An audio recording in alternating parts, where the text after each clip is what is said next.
Capítulo 1. Raíces en la favela. El sol se alzaba sobre las casas de lámina y ladrillo de la favela da Esperança, tiñendo el cielo de tonos anaranjados que se reflejaban en los charcos de agua acumulados en las calles de tierra. El sonido de los niños corriendo por los callejones se mezclaba con los ladridos de los perros y el eco lejano de una radio tocando samba en alguna casa. Davi, un niño de 8 años, ya estaba despierto, observando a su madre, Ana, prepararse para otro día de trabajo como empleada doméstica.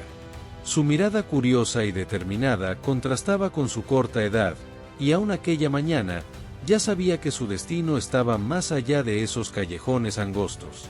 Su padre, Jorge, era un hombre trabajador que se ganaba la vida como albañil. A pesar de las dificultades, siempre intentó enseñarle a Davi valores como la honestidad y el respeto. Sin embargo, el crimen organizado dominaba la favela y, por más que intentara mantenerse alejado, Jorge terminó involucrado en una situación equivocada. Una noche trágica, cuando regresaba del trabajo, fue interceptado por criminales y asesinado en un ajuste de cuentas en el que no tenía nada que ver. La noticia destrozó a Ana y marcó la vida de Davi para siempre. Sin Jorge, Ana tuvo que redoblar esfuerzos para mantener el hogar. Se levantaba antes del amanecer y tomaba 3 autobuses diferentes para llegar a la casa de la familia Albuquerque, una familia adinerada de la ciudad.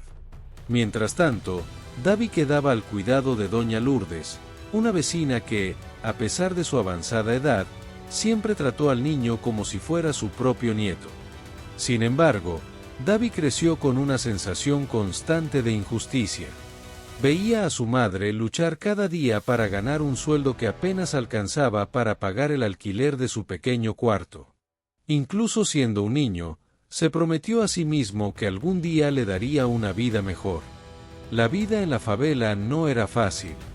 Además de la falta de infraestructura y el peligro constante del narcotráfico, Davi tenía que resistir la tentación de lo que muchos niños de su edad enfrentaban, la promesa de dinero fácil.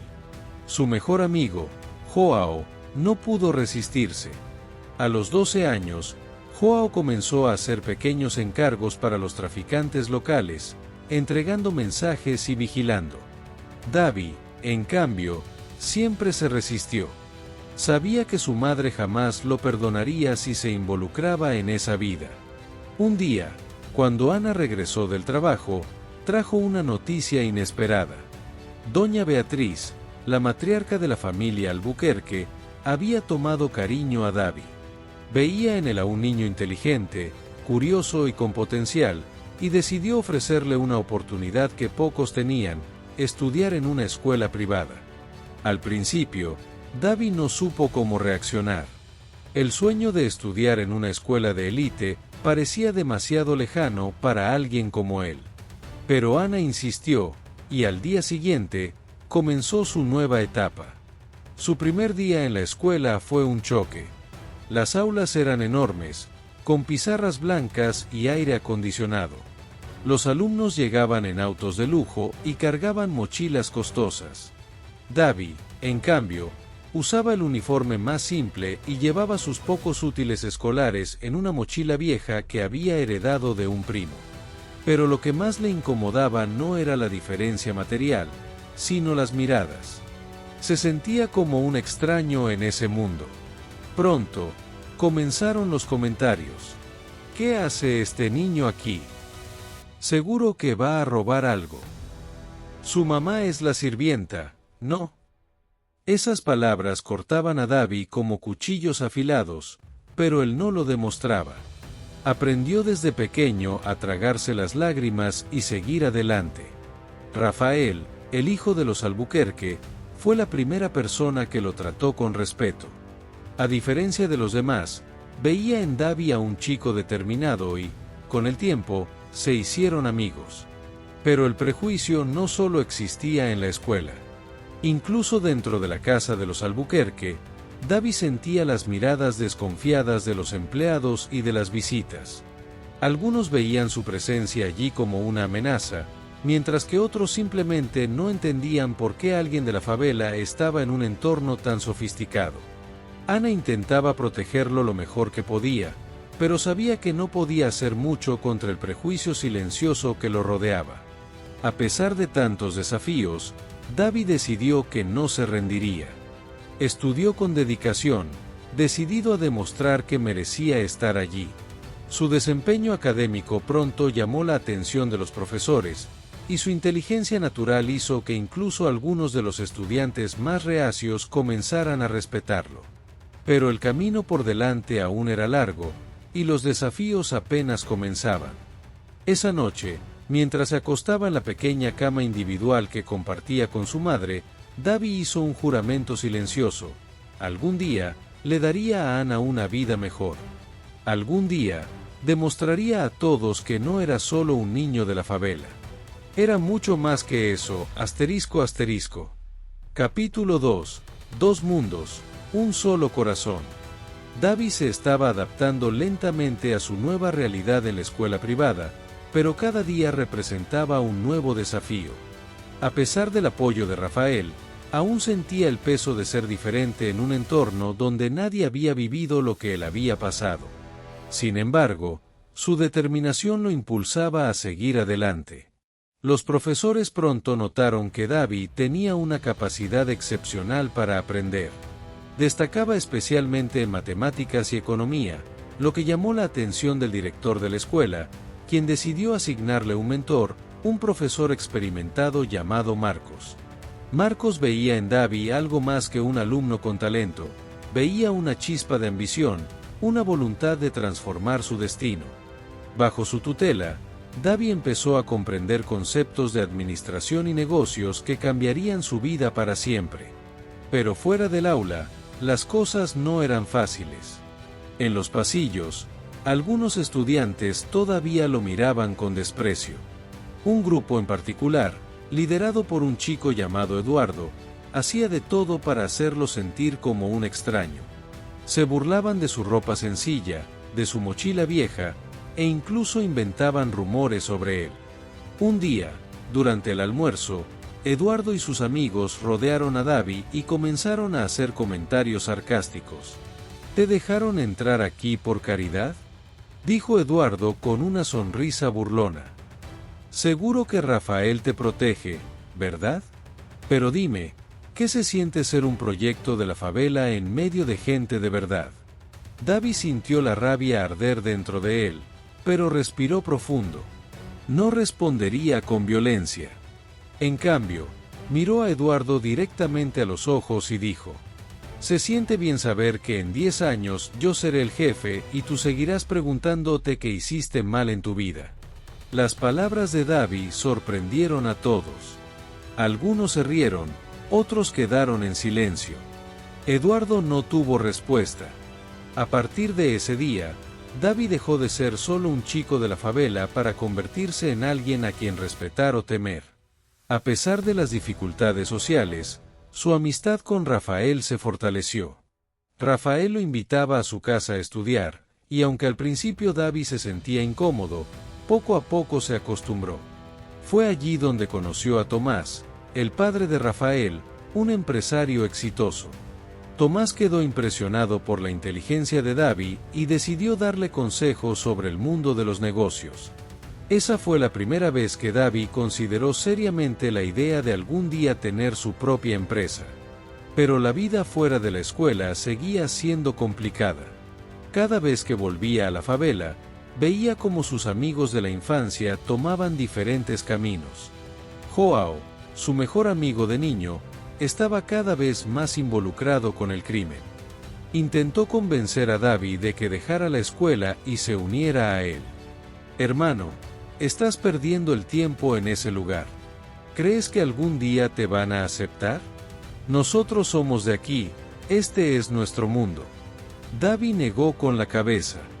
Sabía que su destino estaba en otro lugar. No sería fácil, pero estaba decidido a seguir adelante. La noche de su cumpleaños número 15, su madre le regaló un reloj viejo que había sido de su padre. Ana lo miró con orgullo y le dijo: tu padre siempre quiso que fueras más lejos de lo que él pudo. Y sé que lo harás. Con esas palabras en el corazón, Davi reafirmó su compromiso. No importaban los obstáculos, él los superaría. Y con cada día que pasaba, su sueño de construir algo grande solo se hacía más fuerte. Capítulo 3. El precio de la aceptación.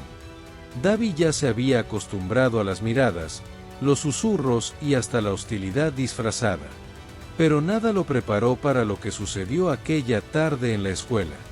Era la hora del recreo cuando Eduardo, su usual acosador, encontró la oportunidad perfecta para humillarlo. Un estudiante había perdido un reloj caro, y Eduardo no perdió tiempo en señalar a un culpable. «Tiene que haber sido él», gritó Eduardo, asegurándose de que todos en la cafetería lo escucharan. «Un niño de la favela, claro que se lo robó». El murmullo creció entre los estudiantes, y en cuestión de segundos, Davi estaba rodeado. Apretó los puños, sintiendo el corazón latir con fuerza. Sabía la verdad, pero también sabía que para muchos de ellos su palabra no valía nada. Antes de que pudiera responder, un maestro intervino y los llevó a la dirección. Davi se sentó rígido mientras Eduardo sonreía con superioridad en la silla de al lado. La directora, una mujer de mirada severa, escuchó ambas versiones y luego se dirigió a Davi. ¿Tienes algo que decir en tu defensa? Davi tragó su enojo. Sabía que la verdad saldría a la luz, pero también sabía que momentos como ese podían definir su futuro. Habló con calma y seguridad. Revisen mi casillero. Revisen mi mochila. Revisen donde quieran. No tengo nada que esconder. Tras una revisión, el reloj apareció en la mochila de otro estudiante. La sonrisa de Eduardo desapareció de inmediato, pero el daño ya estaba hecho. Davi había sido juzgado frente a todos, y aunque era inocente, la sospecha aún pesaría sobre él en algunas mentes. Esa noche, acostado en la cama mirando el techo, sintió que la rabia lo consumía. Pero en lugar de dejar que lo dominara, la convirtió en determinación. Se susurró a sí mismo. Algún día, ya no me cuestionarán. Algún día, me mirarán con respeto. El incidente solo reforzó su hambre de superación. Se sumergió en sus estudios con más intensidad, superando incluso a Rafael en algunas materias. Empezó a asistir a conferencias de negocios fuera del plan de estudios y devoró libros sobre emprendimiento, inversiones y liderazgo. No planeaba solo sobrevivir en ese mundo, planeaba conquistarlo. Rafael, notando el cambio en su amigo, lo enfrentó una tarde. «Te has vuelto distinto, hermano. Ya casi no sales, no platicas. ¿Qué pasa?» Davi lo miró con seriedad. «No tengo tiempo que perder, Rafa. Cada minuto que gasto en distracciones es un minuto que no me acerca a mi meta». Rafael suspiró, pero asintió. Lo entendía. Admiraba el enfoque de Davi, pero también le preocupaba. La carga sobre sus hombros era enorme. Mientras tanto, en la favela, las cosas iban de mal en peor. Joao había caído completamente en el mundo del crimen. Una noche, lo encontró esperándolo afuera de su casa. ¿En serio crees que esos niños ricos algún día te verán como uno de ellos? Despierta, Davi. Siempre serás el niño pobre de la favela para ellos.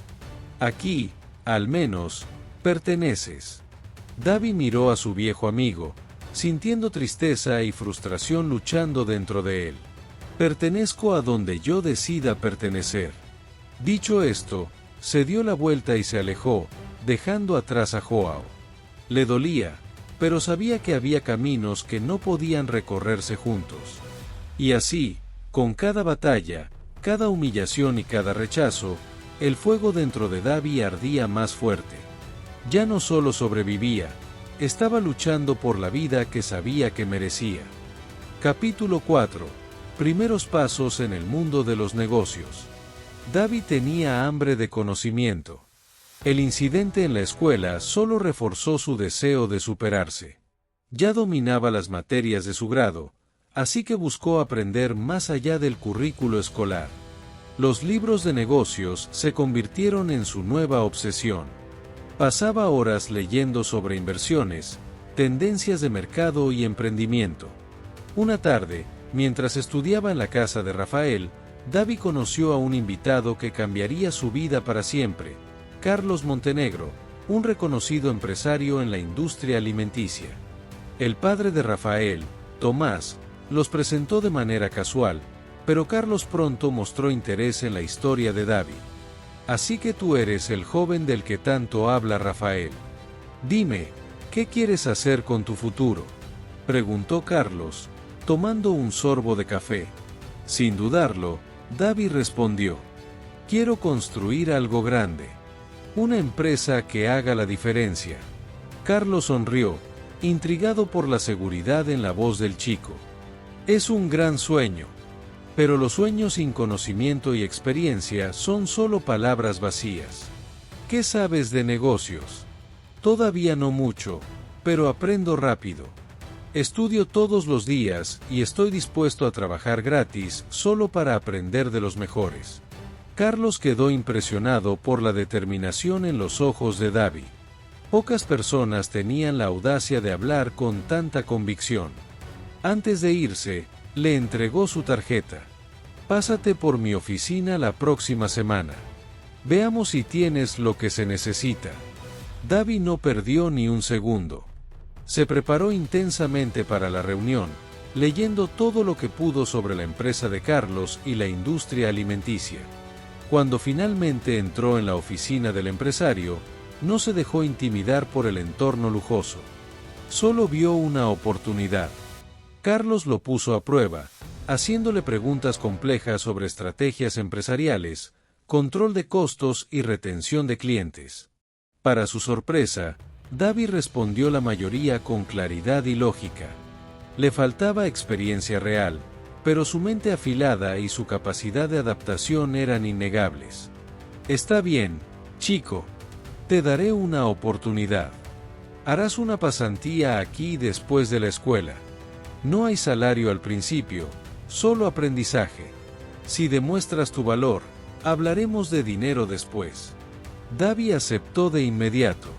Sabía que esta era su puerta de entrada al mundo de los negocios. La pasantía fue agotadora. A diferencia de otros aprendices que realizaban tareas básicas, Davi aprovechó cada oportunidad para aprender. Llegaba antes que todos, se iba tarde y hacía preguntas constantemente. Observaba reuniones, estudiaba informes y aprendía cómo se tomaban decisiones. Pero no todos en la empresa lo recibieron con agrado. Algunos empleados, al ver a un chico de la favela recibir atención del CEO, no ocultaron su hostilidad. Un ejecutivo senior, visiblemente molesto por el favoritismo de Carlos hacia Davi, lo llamó aparte un día. Escucha, muchacho. Este mundo no es para gente como tú. No perteneces aquí. Por más que lo intentes, siempre serás el chico pobre de la favela. Davi lo miró directamente, sin pestañear. Entonces tendré que demostrar que estás equivocado. Y eso fue exactamente lo que hizo. El esfuerzo de Davi no pasó desapercibido. En pocos meses, Carlos comenzó a darle responsabilidades reales, permitiéndole ayudar con proyecciones financieras y análisis de mercado. Los otros aprendices, que al principio lo subestimaban, ahora buscaban su ayuda. En casa, su madre lo veía cada vez menos, ya que sus días se consumían entre la escuela y el trabajo. Una noche, Ana expresó su preocupación. Davi, sigue siendo muy joven. ¿Estás seguro de que no estás tomando demasiado? Él la abrazó con fuerza. Mae, hago esto por nosotros. Un día, ya no tendrás que trabajar más. Un día, te daré la vida que mereces. Esa promesa se convirtió en su mayor motivación. No solo estaba aprendiendo sobre negocios, estaba preparándose para construir su propio imperio. Y pronto daría su primer gran paso hacia ello. Capítulo 5. El sueño toma forma. Davi siempre supo que no quería ser solo un empleado más. Su experiencia con Carlos Montenegro le había dado un profundo conocimiento de la industria alimenticia, y ahora, con un deseo ardiente de construir algo propio, comenzó a planear su primer negocio. La idea surgió mientras caminaba por su antiguo barrio. Notó cómo la gente de su comunidad tenía pocas opciones de comida accesible que fueran nutritivas y de calidad. La mayoría dependía de comida rápida barata o de platillos caseros con ingredientes limitados. Fue entonces cuando se le ocurrió, podría abrir un pequeño restaurante que ofreciera comidas deliciosas, accesibles y nutritivas para su comunidad. Davi compartió su idea con Rafael, quien sin dudarlo ofreció invertir parte de su propio dinero en el proyecto. Pasaron meses investigando ubicaciones, proveedores y estrategias de precios. Cada decisión era crucial, ya que tenían fondos limitados y no podían darse el lujo de cometer errores. Cuando finalmente encontraron un pequeño pero bien ubicado local en la entrada de la favela, supieron que era el lugar adecuado. Con muebles prestados, equipo de cocina de segunda mano y mucho trabajo duro, nació su primer restaurante, Sabor da Comunidade. El día de la inauguración fue un caos. Hubo largas filas, algunos problemas en la cocina y momentos de pánico cuando pensaron que se quedarían sin ingredientes. Pero a pesar de los desafíos, la respuesta de la comunidad fue increíblemente positiva. La comida era buena, los precios eran justos y la gente estaba emocionada de apoyar un negocio dirigido por alguien de su propio entorno. Sin embargo, el éxito trajo nuevos problemas. Otros dueños de restaurantes locales no vieron con buenos ojos la competencia, y algunos incluso intentaron sabotear el negocio. Una noche, Davi llegó al restaurante y encontró las ventanas rotas y grafiti en las paredes con un mensaje amenazante: «Lárgate de aquí». En lugar de retroceder, reforzó la seguridad y redobló sus esfuerzos en la atención al cliente. Él y Rafael implementaron programas de fidelidad, crearon descuentos para familias y establecieron asociaciones con proveedores locales. Sus esfuerzos dieron frutos. El restaurante siguió creciendo y la recomendación de boca en boca llevó su fama más allá de la favela. Pero el verdadero punto de inflexión llegó cuando un periodista de un importante periódico escuchó sobre la historia de Davi. Visitó el restaurante, entrevistó a clientes y publicó un artículo titulado «El joven emprendedor que está cambiando la industria alimenticia en la favela». De la noche a la mañana, el interés por su negocio se disparó.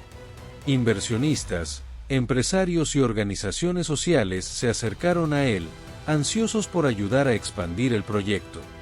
Davi sabía que esta era su oportunidad, pero también comprendía que con el crecimiento venían riesgos. Se negó a permitir que inversores externos tomaran el control de su visión, eligiendo en su lugar expandirse de manera orgánica, reinvirtiendo las ganancias en una segunda sucursal. Mientras tanto, Carlos Montenegro, quien había seguido de cerca el progreso de Davi, lo invitó a almorzar. «Me recuerdas a mí cuando era más joven, Davi. Has construido algo especial. ¿Qué sigue para ti?»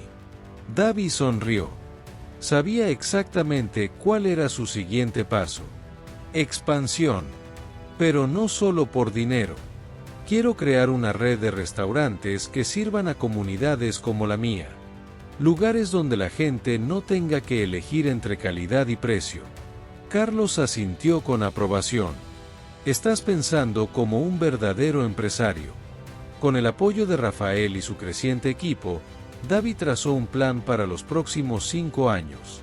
Imaginó una cadena de restaurantes, un programa de formación para jóvenes emprendedores de barrios pobres, y eventualmente, una red de distribución de alimentos para hacer que los ingredientes frescos fueran más accesibles para pequeños negocios. El sueño ya no era solo una idea. Estaba tomando forma, y Davi estaba listo para llevarlo al siguiente nivel. Pero con cada paso adelante, nuevos desafíos lo esperaban. Capítulo 6.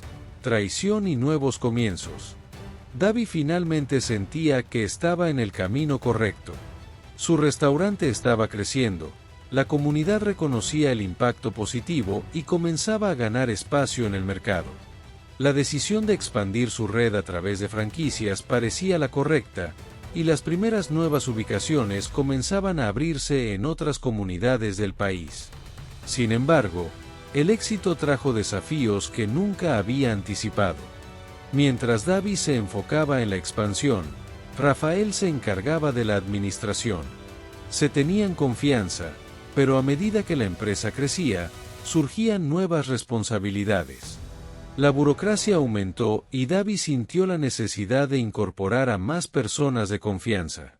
Fue entonces cuando dieron la bienvenida a un nuevo socio en el negocio, Gustavo, un inversionista experimentado que parecía creer en el potencial del proyecto. Al principio, Gustavo parecía la pieza que faltaba.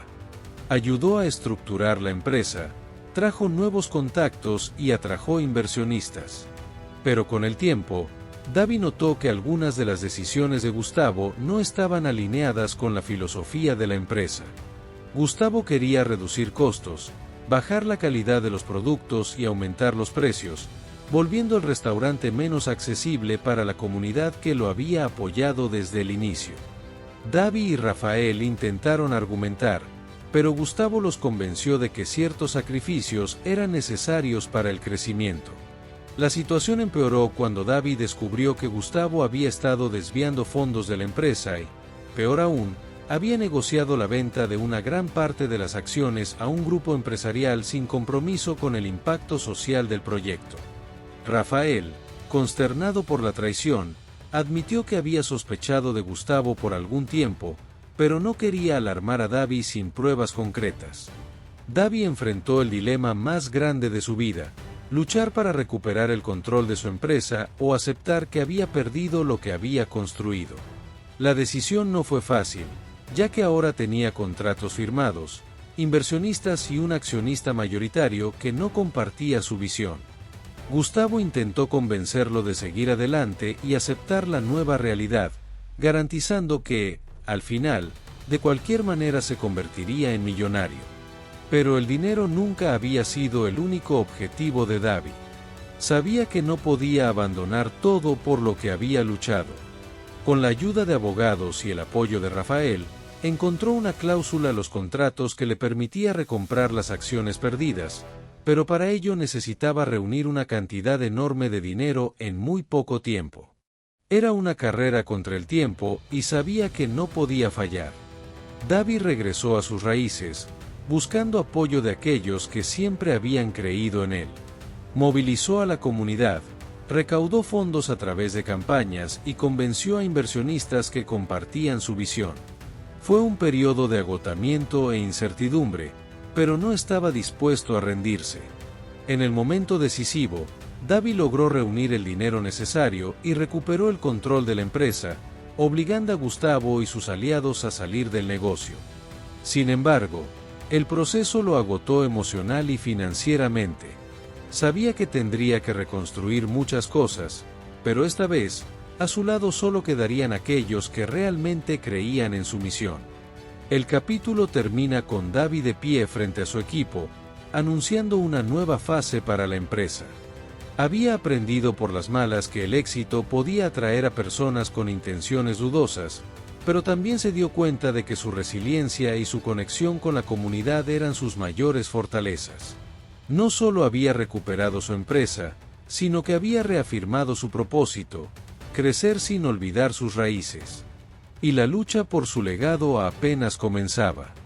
Capítulo 7. Ascenso y conquista. David sentía el peso de todo lo que había vivido en los últimos años. Desde su infancia en la favela, pasando por las dificultades de aceptación social, hasta la construcción de un imperio que casi perdió por la traición de Gustavo. Ahora, estaba de vuelta en el control de su empresa, pero las cicatrices de aquella experiencia permanecían.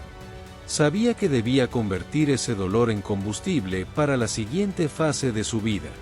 Con la empresa nuevamente en sus manos, David decidió que era momento de expandir su red de restaurantes de una manera más estructurada e innovadora. Él y Rafael pasaron meses revisando el modelo de negocio, asegurándose de que la calidad y la accesibilidad siguieran siendo la esencia de su marca. El objetivo era crecer sin perder la identidad que había hecho destacar al restaurante desde el principio. Pero el mercado no iba a esperarlo. Competidores comenzaron a surgir, grandes cadenas intentaron copiar su modelo y los inversionistas ahora lo veían como un jugador real en la industria alimenticia. Los medios de comunicación empezaron a cubrir su historia y se convirtió en un ejemplo de superación y éxito empresarial. Davy comenzó a dar conferencias sobre emprendimiento, inspirando a jóvenes de comunidades pobres a creer que era posible romper las barreras impuestas por la sociedad. Sin embargo, el crecimiento trajo consigo nuevos desafíos. Los costos operativos aumentaron y Davy necesitaba encontrar formas de equilibrar la expansión sin comprometer la calidad de los alimentos ni su compromiso social. Decidió invertir en tecnología e innovación. Creó un sistema logístico inteligente que redujo el desperdicio de alimentos y optimizó la distribución entre las unidades del restaurante. Desarrolló una aplicación que permitía a los clientes de comunidades desfavorecidas hacer pedidos a precios accesibles y acceder a comidas saludables con descuentos. La estrategia fue un éxito inmediato. Pero el verdadero punto de inflexión llegó cuando Davy logró cerrar una asociación con una gran cadena de supermercados, asegurando que sus restaurantes tuvieran acceso a insumos de calidad a costos más bajos. Esto le permitió expandirse a nuevas regiones, llevando su marca más allá de las favelas y hacia barrios de clase media. La idea era demostrar que la comida de calidad y asequible no era solo para los pobres, sino algo que todas las clases sociales podían disfrutar. Las tensiones aumentaron cuando un grupo de inversionistas extranjeros expresó su interés en comprar una parte significativa de la empresa. Le ofrecieron una cantidad de dinero absurda, suficiente para convertirlo en multimillonario de la noche a la mañana.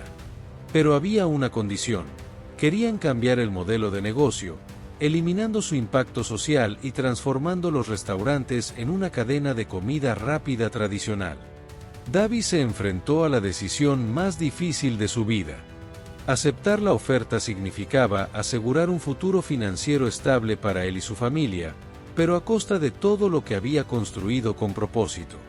Rafael, como siempre, estuvo a su lado analizando los pros y los contras. Davy, esta es la oportunidad de tu vida, pero ¿vale la pena convertirte en algo que nunca quisiste ser? La respuesta vino de donde menos lo esperaba. Su madre, Ana, quien había seguido todo de cerca, se sentó a su lado una noche y le dijo: «Hijo, tú ya ganaste. Pero dime, ¿qué te ayudará a dormir tranquilo? ¿El dinero o saber que estás cambiando vidas?». Davy no necesitó nada más para tomar su decisión. Rechazó la oferta de los inversionistas y anunció que su empresa seguiría siendo fiel a sus raíces. Para muchos, eso parecía una locura, pero para él era la única opción posible. El impacto de su decisión fue enorme. La comunidad celebró su elección, sus empleados redoblaron su confianza en la empresa y el nombre de Davy se hizo aún más respetado en la industria. Para asegurar que el proyecto siguiera creciendo, adoptó un modelo de inversión colaborativa, permitiendo que pequeños emprendedores de distintas regiones abrieran sus propias unidades de franquicia mientras mantenían el compromiso social y la calidad original. El capítulo termina con Davy inaugurando la unidad número 100 del restaurante, esta vez en la favela donde todo comenzó. En el evento, da un discurso emotivo ante una multitud que lo ovaciona de pie. Su sueño, que alguna vez pareció imposible, ahora era una realidad.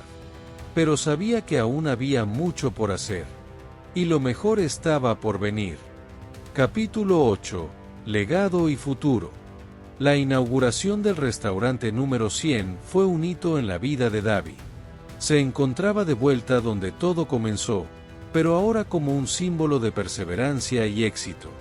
La favela que alguna vez fue su hogar ahora lo veía como un líder, prueba de que era posible romper las barreras impuestas por la sociedad y convertir los sueños en realidad. Pero sabía que su trabajo estaba lejos de haber terminado. En los meses siguientes, Davi se enfocó en consolidar su legado. No solo quería ser recordado como un empresario exitoso, sino como alguien que abrió camino para otros como él. Con esto en mente, lanzó un programa de capacitación profesional dentro de su empresa, preparando a jóvenes de comunidades marginadas para asumir roles de liderazgo en sus franquicias. Su objetivo era simple: crear oportunidades para que más personas siguieran un camino similar al suyo. El impacto fue inmediato. La iniciativa llamó la atención de empresas y organizaciones sociales interesadas en replicar su modelo. Davi fue invitado a hablar en universidades, foros empresariales y eventos internacionales sobre emprendimiento e inclusión social. Pero en el fondo, sabía que su mayor logro era la transformación que estaba viendo en su propia comunidad. Sin embargo, el crecimiento de su empresa también atrajo la atención de grandes corporaciones del sector alimenticio, que ahora lo veían como un competidor directo. Algunas adoptaron estrategias agresivas, intentando debilitar su negocio, aumentando los precios de los proveedores y atrayendo a sus empleados con salarios más altos. Davi comprendió que, para sobrevivir en este nuevo panorama, tendría que reinventarse una vez más. Fue entonces cuando surgió la idea de la integración vertical. En lugar de depender de proveedores externos, decidió crear su propia red de distribución y producción de alimentos. Con esto, aseguró que su empresa tuviera control total sobre la calidad y el costo de sus productos. Rafael, como siempre, estuvo a su lado, liderando esta nueva fase del negocio, ayudando a estructurar la logística y negociando asociaciones clave. Pero había algo aún más importante para Davi. Quería retribuir a la comunidad que lo había formado.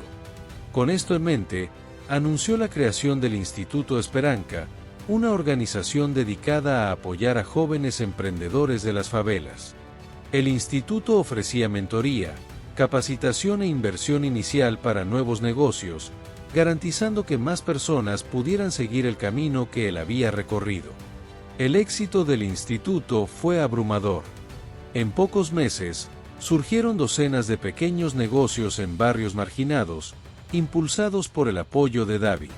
Comprendió que su mayor legado no era solo su imperio empresarial, sino la transformación social que estaba generando al usar su influencia para abrir puertas a otros. Con la empresa consolidada y su impacto social en crecimiento, Davi finalmente se tomó un tiempo para sí mismo. Se permitió mirar hacia atrás y reflexionar sobre todo lo que había logrado. Recordó su infancia, las dificultades, las noches en vela estudiando, las humillaciones y las victorias. Pensó en su madre, Ana, y en todos los sacrificios que había hecho para asegurarle un futuro mejor. Ahora, podía darle la vida que siempre había merecido. En la escena final de esta historia, Davi está en un evento del Instituto Esperanca, observando a un joven emprendedor presentar su proyecto a inversionistas. Se ve reflejado en ese joven, con la misma chispa en los ojos, la misma determinación de soñar en grande y desafiar las probabilidades. Sonríe, sabiendo que su trabajo nunca terminará por completo, pero que ya ha dejado su huella en el mundo. Davi ya no era solo el CEO de un imperio alimenticio. Se había convertido en un símbolo de resistencia, triunfo y cambio. Era la prueba viviente de que un niño de la favela podía llegar a la cima y llevar consigo a muchos otros. Fin.